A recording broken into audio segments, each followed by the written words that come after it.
Today's event has been organized as a special one that will be sponsored by the Yongwon Group. Ladies and gentlemen, the international order, as you know, is facing grave challenges these days. With Russia's invasion of Ukraine 3 weeks ago, in addition to the already heightened geopolitical risks elsewhere.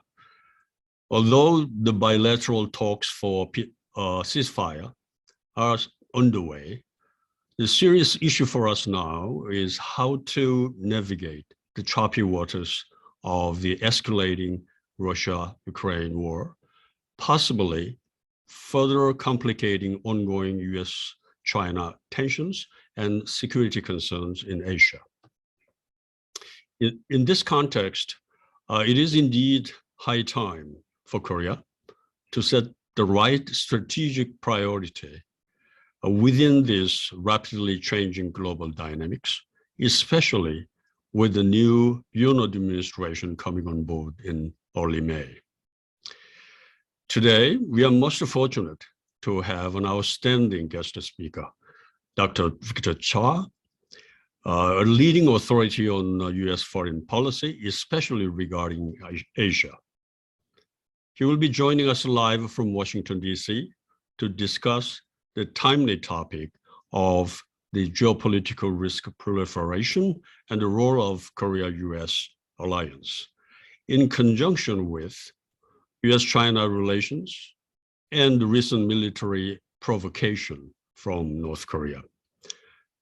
He will also share with us his perspectives on the foreign policy implications of Korea's incoming government.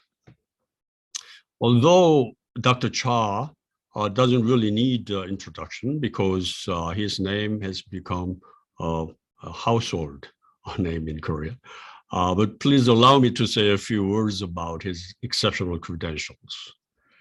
Dr. Cha is currently a professor and Vice Dean at Georgetown University, and also Senior Vice President and Korea Chair at CSIS, the Center for Strategic and International Studies.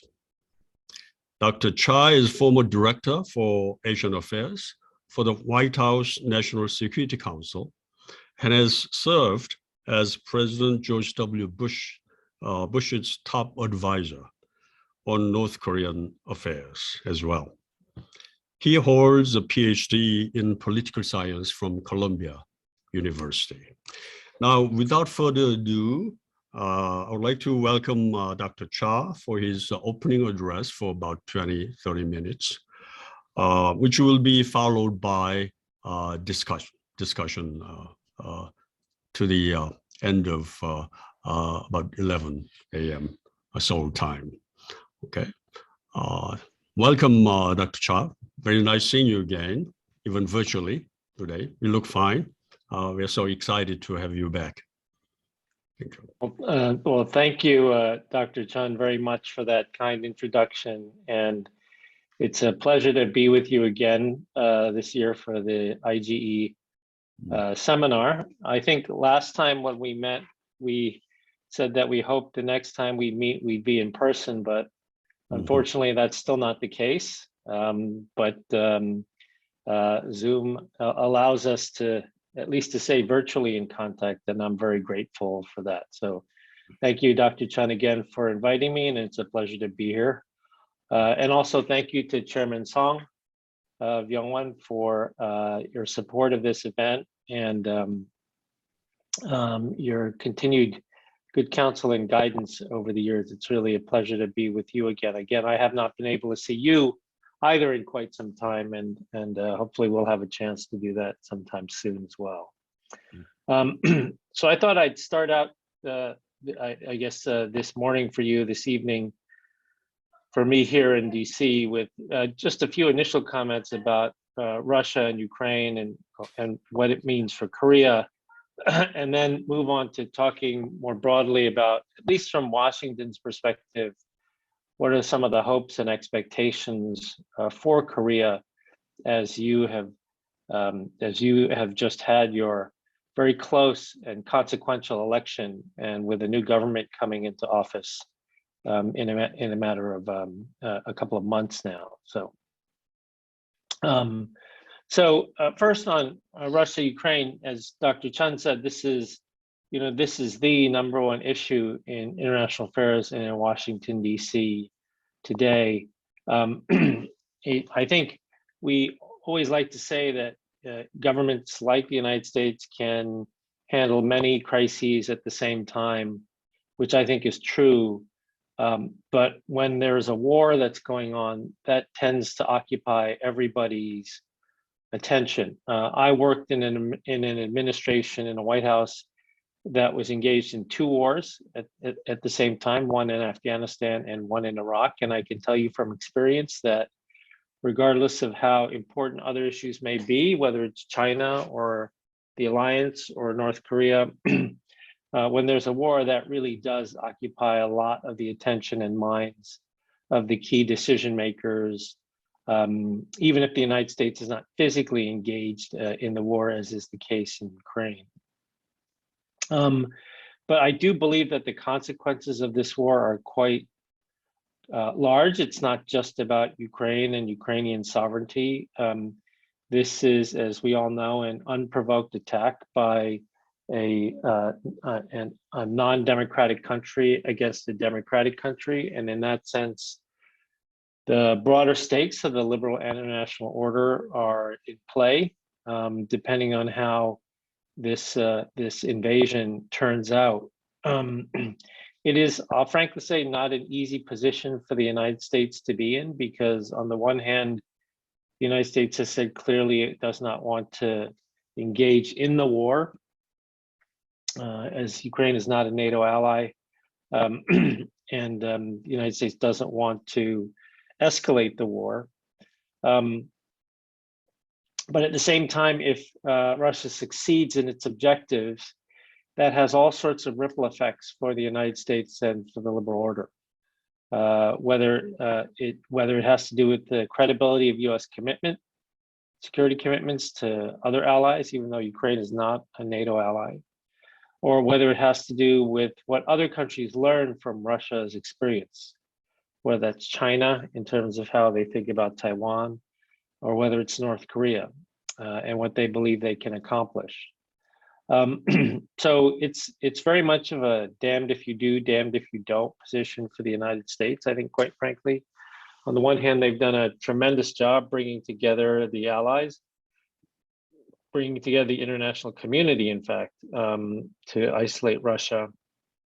On the other hand, if the events on the ground continue to move slowly, although painfully and slowly, in the direction of Russia's objectives, no matter how much the United States has done to bring the coalition of countries together, the world will change for certain if Russia succeeds in what they're doing. Korea's position in all of this, I think, has been okay. Frankly, it's not been great under the current government. They initially were very unwilling to call out Russia by name or Putin by name or call it an invasion, and focused largely on talking statements about respecting Ukrainian sovereignty. But not really describing what everybody else was describing, which was an unadulterated attack, invasion against civilian targets in a democratic country. Korea has since signed on to some of the largest sanctions against North Korea, against Russia. But again, here there was a lot of waiting until there was a big enough group before Korea would sign on. And so certainly not wanting to be one of the leading defenders of democracy, but wanting to very much hedge their bets and pass the buck to other countries to take the lead on criticizing and sanctioning Russia. Yes, Korea has obvious interests and equities in their relationship with Russia, but so does every other country that has signed on to the toughest sanctions against Russia. And we'll see whether that changes with the new administration. But yes, it's a very difficult situation. It does have many impacts on Asia, and in ways we're not really 100% sure of yet, depending on what Jake Sullivan and Yang Jiechi talked about, and whether China will play a role on one side or the other, whether it's providing support to Russia or whether it's trying to get Russia to stop. That could have a big impact on the tenor of U.S.-China relations. So in that respect, we'll just have to see. Now, with regard to U.S. expectations of the new government in Korea, let me begin by saying that my remarks today largely are my own personal opinions, and they don't reflect the views of anybody else, any other government, including the U.S. government or the Department of Defense. But I think that the United States, Washington, D.C. has a lot of high expectations and hopes with regard to the new government coming in South Korea. This was an extremely close election, as you all know better than I, in Korea, and the results of this election, I think, have a great deal of meaning for U.S. foreign policy, and in particular, the Biden administration's approach towards coalitional democracies, building together to help support the liberal international order. Korea is a very important piece of that geostrategic puzzle. Korea has always been an important piece, going back to the end of World War II and the thinking of people like George Kennan and John Foster Dulles, because even though Asia is a maritime and a continental theater, Korea had this very unique place as being on the continent, but also being a maritime country. So in many ways, it was a hybrid of both continental and maritime. And for the United States, a very important piece of the puzzle. Japan and Australia are obviously very important in the way the US thinks about Asia, but Korea is an extremely important piece. And it's not just an important piece because of North Korea.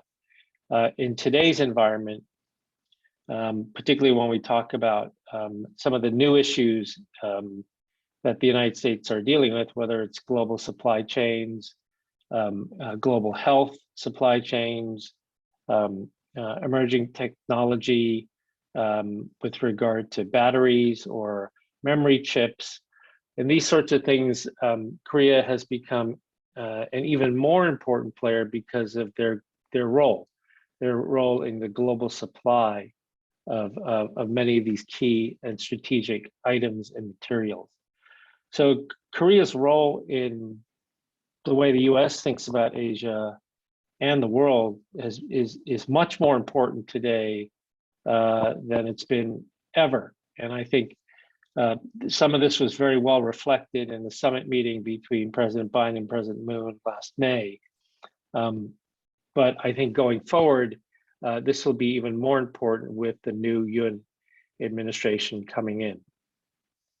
So let me just take us through a few of these issues in terms of expectations, what I understand coming out of the Yoon government thus far, and what US expectations and receptions are likely to be with regard to some of these things. And let me start first with the alliance. So I fully expect that a Yoon administration would continue with the summit agenda that was laid out by President Biden and President Moon in May of 2021. And I'm certain that the US administration would welcome that. But I also sense that the Yoon government will seek to expand that agenda to cover, supply chains, global health, electric batteries, and memory chips, but expand that agenda to include cooperation in outer space, greater cooperation in cybersecurity, and also greater cooperation in civilian nuclear energy. an area, the latter one in which the Moon administration was trying to downplay, but I think we'll see a reinvigoration of that particular issue under the Yun government, and something that will be very much welcomed by the United States, because the United States is actually very closely intertwined with Korea when it comes to civilian nuclear energy. And the United States really sees Korea as an important player in this global market, and an important player that will hold the highest standards in terms of nuclear safety and security. And so the United States would very much welcome that. I also understand from the Yun administration that they will really focus the bilateral alliance between the United States and South Korea as a force for democracy and support of the liberal international order. That is something that I think will also be very much welcomed in Washington, D.C. Japan and Australia have been very important partners in this regard, but a missing piece has been Korea, and I think that will be very much welcomed. And then also a large emphasis on bolstering and enhancing core sort of defense and deterrence capabilities. I think is going to be on the agenda between Washington and Seoul. And so this means things like reinvigorating a lot of the nuclear deterrence dialogue between the US and South Korea. There is an obscure group between the two governments, an obscure group to the average person, but a very important group in terms of alliance security, and that is something called the Extended Deterrence Strategy and Consultative Group, the EDSCG. It's a terrible acronym, but the EDSCG. I expect to see that sort of reinvigorated and reconstituted. I expect that the two allies will re-engage in joint military exercises, both command post exercises and field training exercises, which is something that has kind of fallen by the wayside over the past few years, and it has really affected the readiness of US and South Korean forces to be able to work together to maintain credible and strong defense and deterrence. I also expect that there will be efforts to bolster South Korea's kill chain and preemptive strike capabilities to deal with the growing North Korean missile threat, and also the more enhanced missile defense by South Korea, as well as between the US and South Korea. By South Korea, there has been talk of accelerating the early deployment of a Korean Iron Dome missile defense system to protect major metropolitan cities like Seoul. But there's also been talk about additional THAAD batteries being deployed in South Korea, as well as SM-3 interceptors, which would really enhance and bolster missile defense capabilities against the North Korean growing and unfettered missile program. One other area I'll briefly mention on the alliance is Opcon Transition. This is the return of wartime operational command of South Korean troops, troops to South Korea. The Moon administration wanted to accelerate this process and push it forward, bypassing some of the benchmarks or the metrics that need to be met to ensure that this transition will be smooth and that South Korean military will be capable of managing the transition.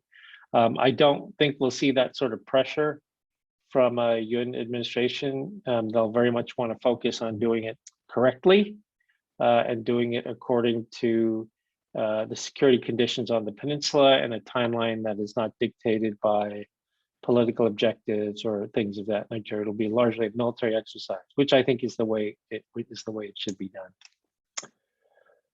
On China, President-elect Yoon has talked about a reset in relations with China based on mutual respect. The language is important because the implication is that this is not how the South Korea-China relationship has been over recent years, with South Korea very much to the supplicant, and China very much threatening in terms of using economic coercion or other means to, or political coercion to get South Korea to go along with what China is doing, whether it has to do with THAAD or whether it has to do with Hong Kong or Xinjiang or South China Sea, these sorts of things. I expect that Washington will welcome a South Korea-China policy that doesn't allow Seoul's relations with Beijing to be held hostage to North Korean engagement policy. I think that would be welcomed in Washington, and I think that will, I don't think, I could be wrong, but I don't think a Univ administration's policies towards China are going to be driven by engagement policy with North Korea. As you all know better than I, the mood in South Korea with regard to China is quite negative right now, and so I think that is something that will weigh heavily in terms of how the administration thinks about China. And I know yes, of course, China is a very important economic partner for Korea, and that's not something that can be ignored, and it should not be something that's going to be ignored. But I think Korea has managed that balance with regard to economics in the past, and they will continue to do so. The real question is on the security side, because there are things that Korea will need to do to enhance their national security that China is not going to like. And so the real question will be the extent to which, if South Korea chooses to enhance their missile defense capabilities, which President-elect Yoon has said he wanted to do during the campaign, and we're seeing it also coming out of the transition team. To what extent would this create another THAAD crisis like 2017 on the peninsula? So in other words, I think South Korea can manage and handle the economic relationship with China, but the real question is, in pursuing stronger national defense, are they then going to have to suffer the way Korea did in 2017? And my personal opinion here is that the answer is no, that South Korea should be able to improve and enhance their national defense without China implementing the same sorts of sanctions that they did in 2017. And I think that there are a couple of reasons for this. The first is that signaling is very important when it comes to China, and signaling consistently is very important when it comes to China. And the Yoon government thus far has been pretty consistent in its signaling of the need to enhance national defense and missile defense. Again, Yoon has said it very clearly during the campaign. His transition team, his spokespeople have said it also very clearly. And so being very clear about this from the outset and not wavering from it, I think is very important in terms of shaping China's reaction. I think that what happened in 2017 was that, as you will all remember very well, you had one administration that agreed to place a THAAD battery in Korea. And then that administration was removed from office, and a new administration came in and said they were going to conduct a review of that policy. And it was the review of that policy that really prompted China to then put economic coercion on South Korea, because they thought they could shape that review policy. And so it's the wavering, I think, that shaped China's reaction in 2017, but a clear and dedicated position from the start without any wavering that is clearly focused on and framed as a national defense issue with regard to North Korea is probably the best avenue to pursue I think is likely to garner less of a Chinese reaction than what we saw in 2017. Of course, no one can promise that that will be the case, and China may react as they did in 2017. But here I would say that 2017 is not 2022, in the sense that in 2017, many Korean friends say to me that, we put the THAAD battery in and then China sanctioned us, and the United States, nobody helped us when China sanctioned us. And that is true, unfortunately, but 2017 is not 2022. And what I mean by that is that in 2017, when China carried out the sanctions, the United States and other countries were not as organized and mobilized and motivated as they are today to stand up to that sort of Chinese economic coercion. There wasn't really a strategy or an effort. I mean, in the United States, we didn't have an administration that was really interested in trying to mobilize countries to deal with this weaponizing of interdependence that China was doing. And I would argue if that China tried to pursue the same path in 2022, the reaction among countries would be very different. And we're also learning from the case of Australia that Australia has had help from other countries, and it has found ways to divert trade that has really blunted the effect of China's import quotas or sanctions or whatever they have done. So, so the point here is that there isn't I know that the long shadow of the 2017 THAAD sanctions hangs over Korea. But if China were to pursue that again, I think it'd be a very different picture in terms of the way the world, the United States, and other countries would respond. On the Quad, this has been sort of the signature effort by the Biden administration with regard to Asia. In many ways, it's the sequel to the pivot, Obama's pivot to Asia. Korea very much was sitting on the sidelines when it comes to the Quad, but I don't think that's going to be the case anymore. Very clearly, there's an interest, a willingness to be more proactive by President-elect Yoon when it comes to the Quad. Everything that the Quad discusses are things that the South Koreans already discuss with the United States bilaterally. And so linking up sort of the bilateral agenda with the Quad agenda, first through working groups and then maybe eventually through membership, looks like a very a good path to follow. I think President Yoon has been pretty clear about his enthusiasm for doing this. Will Korea eventually join the Quad? They will certainly be a more proactive member of partner with the Quad. Quad membership, I think, will depend on a couple of things. First, in terms of the goods, there's no question that Korea has the goods necessary to be a very important member of the Quad, whether we're talking about supply chain, technology, memory chips, things of this nature. South Korean membership in the Quad will require strong US support. I think the United States would have to be very proactively supportive of it when the timing is right to join. There may be some more ambivalent members, like India may not be as excited about expanding the Quad. I think they've already said they're not very excited about expanding the Quad.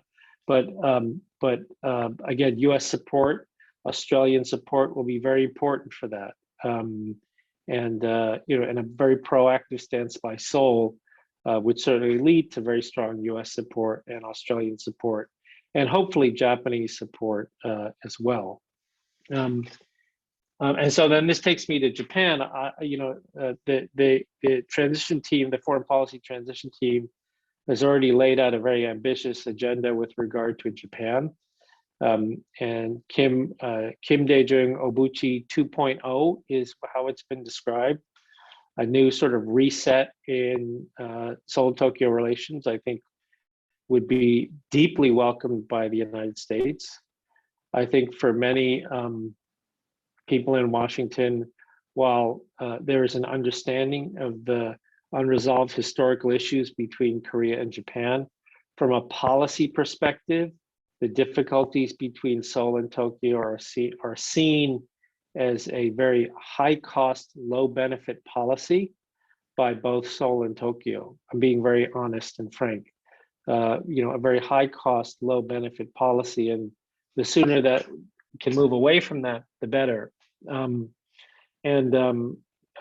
know, the historical issues are historical issues. They will never easily be resolved. But hopefully some of the other issues, pressing material issues, will help to move the relationship forward. So one of the things that I was encouraged to see was this idea of a 2+2+2 economic security dialogue. So that is, by 2+2+2, we mean the foreign and defense ministers of the US, Japan, and Korea. The 2+2+2 economic security dialogue is a very interesting and a very good idea, I think, going forward, and something that I hope all the countries will support. I know the US will support it, but the question will be whether Japan will support it. You know, it's not a secret that the mood in Japan on Korea is very sour, and real movement may have to await the upper house elections in Japan this summer. But it's encouraging that Yoon and Kishida already had a good conversation. The United States, for its part, will or should by the summer hopefully have its ambassadors in Seoul and Tokyo in place. And historically, those ambassadors have played a very important role, very important quiet role in facilitating Seoul-Tokyo dialogue and trilateral relations. So I think there's hope there, although, you know, in reality, that road will not be an easy one. And then on North Korea, I think the Washington welcomes the very strong and well thought out statements on North Korea we've seen thus far from the Yoon transition team. My sense is that the Yoon administration will pursue a serious North Korea policy as a critical component of its overall foreign policy, but at the same time, it will not allow its policy towards North Korea to dictate its overall foreign policy. And that distinction is very important. I think it's significant that there is a return to the language of complete denuclearization of North Korea. And for someone who's been deeply involved in these negotiations, this language and these words matter, because it is talking first about complete denuclearization, and is talking about denuclearization of North Korea rather than denuclearization of the Korean Peninsula. It's also important that there is a commitment to maintain sanctions until complete denuclearization. So moving away from the notion that's been bandied about unilaterally lifting sanctions to bring North Korea to the table for negotiation. This is something that I think Washington has never been in favor of. It's sort of politely listened to the arguments for that, but has never been in favor of that. In any part of Washington, D.C., I don't think there's been much support for that. And then also the dropping of the discussion about peace declarations, which we saw at the end of the Moon administration, is something I think also, frankly, that will be welcomed in Washington, because a return to the more traditional roadmap, which is a peace declaration, is certainly part of a denuclearization deal, but it's something that comes with denuclearization, not as a precondition to denuclearization.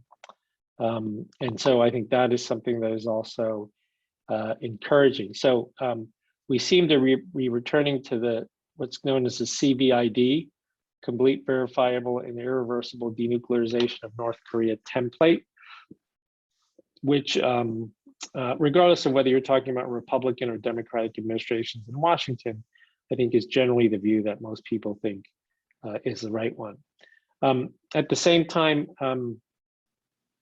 President Yoon has said he's open to humanitarian and economic engagement before denuclearization, which is an important caveat to show that there is a willingness to have dialogue, and that is something I think that is also welcomed in Washington. Having these sorts of tools available to try to make contact with and build some momentum towards diplomatic negotiations with North Korea is something that I think Washington also likes. And then, of course, the emphasis on human rights, which has pretty much been non-existent over the past 5 years, will also be something that will certainly be welcomed by the US Congress. North Korean human rights is one of the few 100% bipartisan issues in the US Congress. They've been one of the most active supporters, right? They legislated the North Korean Human Rights Act. And South Korea, frankly, has been absent on this issue for the last 5 years, to the puzzlement of many lawmakers in Washington, DC. But I think that will now change. And then, so let me finally finish on North Korea. And here, let me say that, North Korea was fairly quiet during the first year of the Biden administration, did not do a lot of missile testing. This is contrary to past behavior. All of our data that we collect at CSIS shows that North Korea ramps up its provocations in US and South Korean election years, but they didn't do it for the first year of the Biden administration, in part because of COVID, I think, and the COVID lockdown in North Korea, but also because they were counting on the Moon administration to get Biden to lift sanctions as a price for returning to the table. They were unsuccessful, or Moon was unsuccessful at accomplishing that. And so at the beginning of 2022, we saw the most missile demonstrations that we've seen by North Korea in any 1 month. I fully expect that North Korea will carry out more missile tests going forward, and potentially a 3-stage ICBM disguised as a satellite missile launch in April, again to put maximum pressure on the incoming Yoon administration and maximum pressure on the Biden administration to force them to give North Korea something to return to the table. The United States has been releasing more intelligence lately about their concerns about the most recent 2 tests that are testing new technology for what is most likely the Hwasong-17, their newest intercontinental ballistic missile. At the same time, CSIS has been collecting commercial satellite imagery that shows there is ongoing activity at the Yongbyon nuclear reactor, as well as at the centrifuge spinning facility in Yongbyon, based on heat signatures, that there's activity there, which means that North Korea is most likely reprocessing weapons-grade plutonium and weapons-grade uranium for more nuclear bombs. Going forward, I expect that we'll see more pressure coming from North Korea, which will create an immediate need for early and frequent consultations between President Biden and President Yoon to try to come up, and others, including Prime Minister Kishida and others, to try to come up with a plan for how they are going to deal with this threat from North Korea. So, Dr. Chun, I've probably spoken longer than I should have. Let me just leave it there, and then if there are any questions, I'd be happy to take them. Thank you. Thank you very much, Victor, for your brilliant opening speech, touching upon a broad range of issues pertaining to Korea's foreign policy. I appreciate that very much, which will leave a very little room for our discussants to come in, because your coverage has been very extensive already. But before we opening up for a discussion, I would like to invite someone who is very special for IGE and particularly for this event.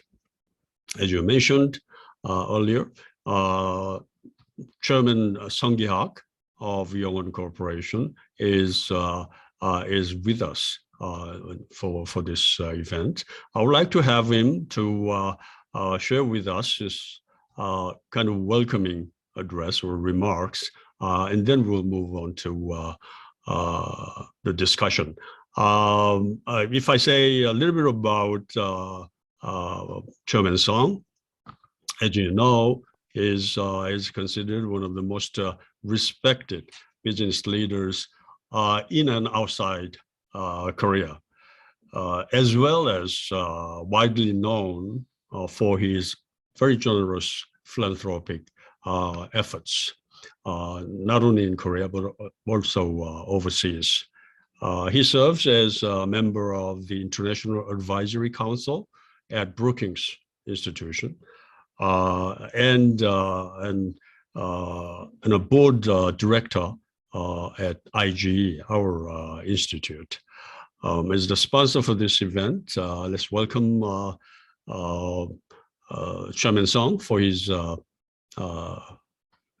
welcoming remarks at this time. Chairman Sung, you are on. Good morning or good evening, Dr. Cha, Dr. John. Yes. Well, I think we are doing our conferences a little bit better environment than last time. But on the other hand, I think we are all on the rough water to really consolidate whatever we are going to achieve here. Thank you very much, Dr. Cha, as well as Dr. Chun, organizing this conference. And I have already organized myself by you with all this, covering all the issues that we can think of as of now. Well, thank you, and then hope that the rest of the seminar is very more informative with the questions as well as comments. Thank you very much. Thank you. Thank you. Thank you very much. Okay. Now I would like to move on to discussion on some topical issues. We have invited two prominent people to join us as a discussant. First, we have Mr. Kwon Tae-shin. He's a vice chairman and CEO of the Federation of Korean Industries, FKI, as I'm sure Dr. Cha knows well. And he also serves as a president of the Korean Economy Research Institute, KERI, that is FKI's think tank. Mr. Kwon had an outstanding career in public services, including minister in the office of the Prime Minister office, and vice minister at the Ministry of Finance and Economy, and Korea's ambassador to the OECD. He's also a good friend of mine, if I add. Okay, let's welcome Mr. Kwon for discussion. Welcome. Thank you very much, Dr. John. And Dr. Victor Cha, very nice to see you again. Maybe you remember we met October 2019 with Chairman Dr. John Hamney. And I have two questions. We all know that China, North Korea, and leftists in South Korea always try to drive a wedge to the ties among Korea, US, Japan. And if US power is diminished in Korea, it would help China and North Korea be more influential in the peninsula. In this context, the Korea leftists have always tried to incite anti-Americanism or anti-Japanese sentiments. They tried also, you said, peace agreement, but declaration of the end of Korean War, which finally will lead to the withdrawal of US troops. So if this happens, Korea will be thrown out of the Triangle Alliance and be left over. So in this sense, Korea-Japan relationship is very important link to the Triangle Alliance. But I'm afraid it has been deteriorated rapidly in recent years in this present government. So I would like to ask you your ideas or advice how we can improve Korea-Japan relationship. That's my first question. And second question, which is very delicate and important, because China is our largest trading partner and business partner. But when it comes to national defense and then the security issues, US is the most important ally. So we don't know how to balance in these two big powers. So I have invited the senior emeritus senior minister of Singapore, Ko Chok-tong, some years ago, and then he asked me off the record, but he answered to my question. Singapore tried to defend its country against the potential possible aggression from Malaysia or Indonesia, so they need to train their military using tank and then fight the planes.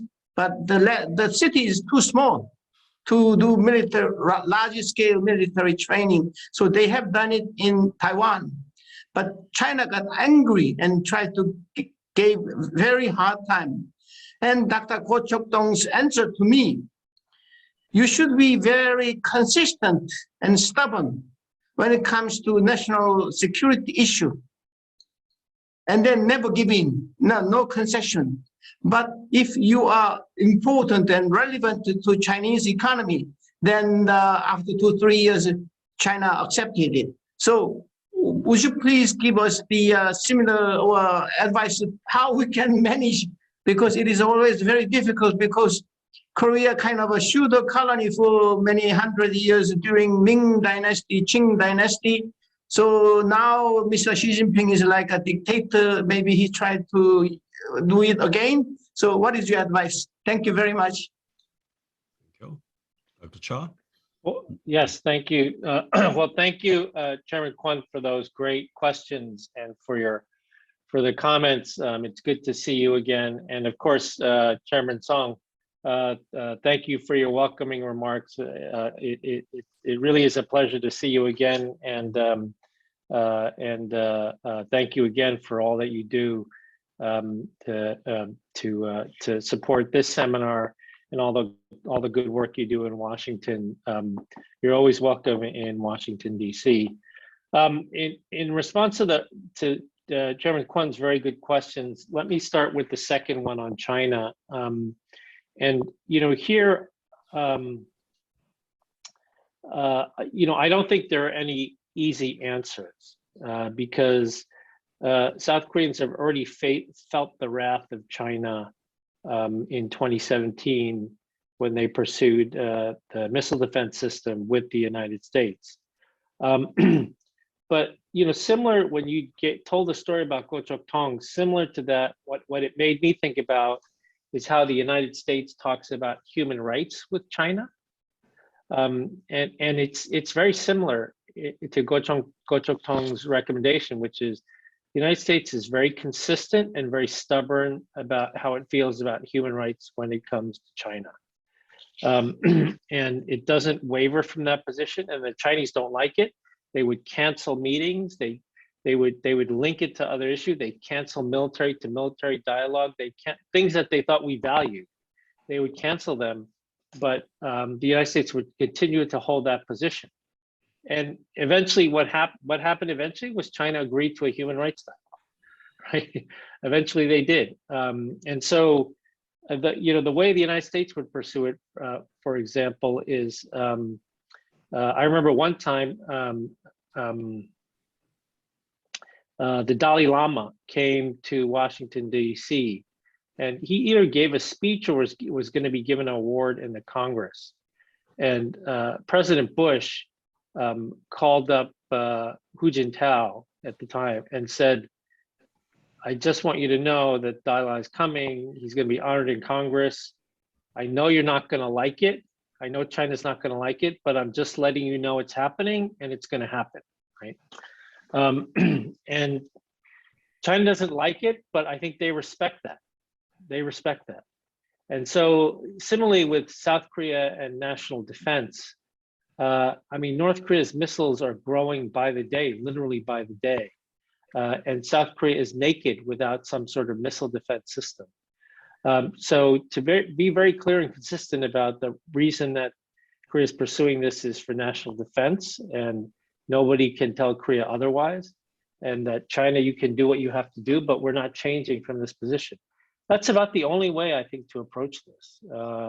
But it requires a really strong administration and allies who will support that. The United States will support that 100%. So I think that's in response to your second question. In response to your first question, yes, I think it's going to be a very difficult road to try to repair the relationship.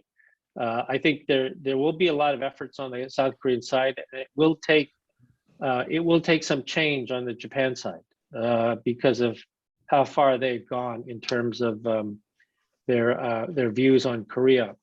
And the United States will have to work very hard behind the scenes to try to help persuade Japan to be more open to an improvement in the relationship.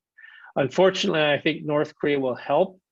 I say unfortunately, North Korea will help because I think the coming provocations are going to create a sense of urgency for Japan as well to be better coordinated with South Korea and with the United States on whether it's missile defense, contingency planning, intelligence sharing, economic security issues. I think there'll be more need for coordination.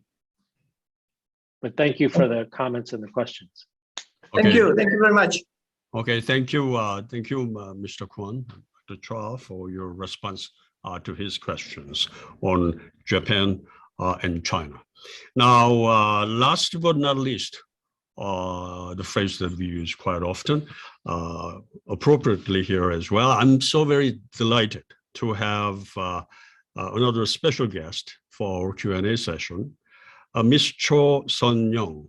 She's chair of Gwangwon University and its affiliated schools under Gwangwon Foundation. Chair Cho is considered a truly rising figure in leading this group of private schools. She holds graduate degrees in economics and management from Carnegie Mellon University and the University of Illinois at Urbana-Champaign. Chair Cho, welcome, and the floor is yours. Very nice seeing you again. I think, Dr. Cha, you met her on your last appearance, I think last year, right? Okay, yes. Okay, please go ahead. Yep. Yes, it's very nice to see you both, Dr. Chung Kwang-woo and Victor Cha. Thank you, Dr. Cha, for your extensive review on possible tactics or approach that our new government could consider in relations with China, Japan, North Korea, and the US. Thank you for your insight. Yoon definitely showed his affection for the US during his presidential campaign, and he has recently decided to send special envoys to the US and Europe. A senior officer, Jean Park, was selected to lead the delegation to the US, while envoy for the EU has not been selected yet. Jean Park visited the US back in 2008 and met then Senator Joe Biden. And he has shown his confidence in his recent interview that he will be discussing the tasks necessary to maintain close bilateral relations with and develop them further based on the new government's vision for South Korea and US relations. On the other hand, Yoon has not yet decided to send a special envoy to China nor Japan. Expecting both special envoys to US and EU will be sent in early or mid-April. When do you think will be a right time and approach for Yoon to make his decision on China or Japan if he were to send any envoys? I know that you have shared a lot with us today, and it could be redundant of what you have already given in your speech today, but could you please share any wrap-up suggestions for our new government? Thank you. Thank you, Dr. Cho. Well, thank you, Dr. Cho, for the question, and it's good to see you again as well. It's a very good and important question. These envoys actually are extremely important. The envoys and the delegation they bring and what they say is extremely important because in many cases, this is the first opportunity to interact in person with the new administration. And what they say will be taken as the word of the president-elect. Whether that's accurate or inaccurate, that's what will happen. So who they select and who they bring and what they say when they're in Washington or in Brussels or wherever is actually make the first impression is actually very, very important. And it will only be superseded by the first meeting between the two leaders, right? Whenever that may happen.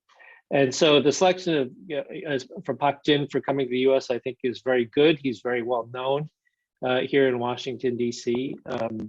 And I think the timing of it will be quite important because mid-April, I mean, I think we'll be very focused on North Korea in mid-April. That's my prediction, I think. Regardless of what is happening in the Ukraine, I think we'll be quite focused on North Korea. And so this will be an early opportunity for the Yoon administration, for one, to secure an early meeting with President Biden, and then two, also to really be able to start to exchange views on how to deal with the crisis, because I think we'll be dealing with a crisis in April, frankly. With regard to the other envoys, I would say the sooner they select them, the better, because again, this first impression is very important. You know, I think the selection for Japan will be critical, and China, and then the big question is Russia, right? There's always been an envoy for Russia too, and whether an envoy should be sent to Russia at this particular time when everybody is isolating themselves from Russia. Putin did send a message of congratulations to President-elect Yoon, but that's also an important question. I also think it's important for the envoy when they go to the EU, when they go to Brussels, to have a very strong message on Ukraine. Not a message that's hedging or buck passing, but a very strong message on Ukraine that's supportive of what NATO allies are doing, and that says Korea wants to do more than it's been doing thus far. I think it's very important to do that, and that message should be both to the EU and should be to Biden as well, right? I think that's very important because, again, Americans and Europeans, this is all they're focused on right now, is the threat, not just to the Ukraine, but to NATO and the liberal order that Putin is now posing. So it's very important that this envoy come with a very clear message from Seoul. Okay, thank you. Are you satisfied, Ms. Cho? Sure. Yes, very much. Thank you. All right. Thank you very much. Looks like time is running out. Perhaps only one question may be possible to raise, given the time constraint. Here, I'm getting some questions through a chatting room from people who are watching, quite a few actually. But perhaps I may just convey one such question to you. Now, speaking of U.S. Indo Pacific strategy, security plan, the Quad, joining Quad could be a very visible, one of the most visible developments on the part of, say, Korea. The new Yoon administration has expressed its strong desire to be active in pursuing this membership sooner rather than later. Now, realistically, in your view, what sort of time frame would be most appropriate for Korea's new incoming government to be part of Quad by joining Quad with the membership? Given all the constraints that you mentioned, India may be ambivalent, or given all those conditions. So I think that it doesn't need to be something that's rushed. I think starting by engaging with the working groups, I think, is a very good idea. And there's no rush. I mean, I think it's really a matter of linking up what is really the bilateral agenda between the U.S. and ROK as laid out in the Biden-Moon summit from last May. Linking that up with the Quad agenda is the way to go. And then when the timing is right, when Korea feels like there's consensus among the group, then that would be the time to do it. I do think, frankly, India is a problem, that India has said that they're not interested in it.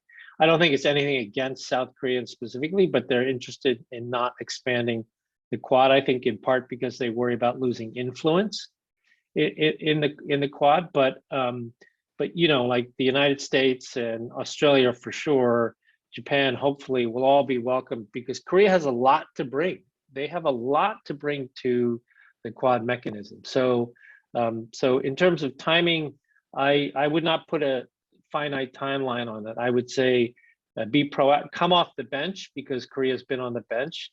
Get into the game, be a participant, be a player, and then they'll want you on the team sooner rather than later. Second thing I'd say is that also Korea's interest in CPTPP and Korea's interest in DIPA, the Digital Economic Trade Agreement. These three steps will be very big steps by a new Yoon administration, really putting Korea on the map in terms of a key player in regional architecture, coalitional diplomacy, something that they have not been doing for the past 5 years. So I think those three steps will be very, very big steps by Korea.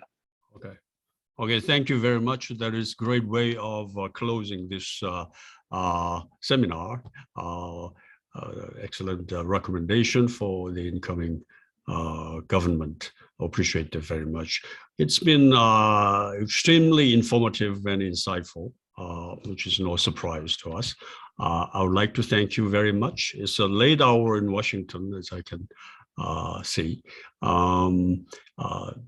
Hope you yourself also enjoyed conversation with us today, and best wishes to you, and hope to see you in person next time, really, not just virtually anymore. Okay, thank you very much. On behalf of our viewers, I'd like to thank you very much and see you soon again. Okay, bye now. Thank you very much, Dr. Chung. Bye. Thank you very Bye. much. Thank you, Chairman Song. Okay, thank you.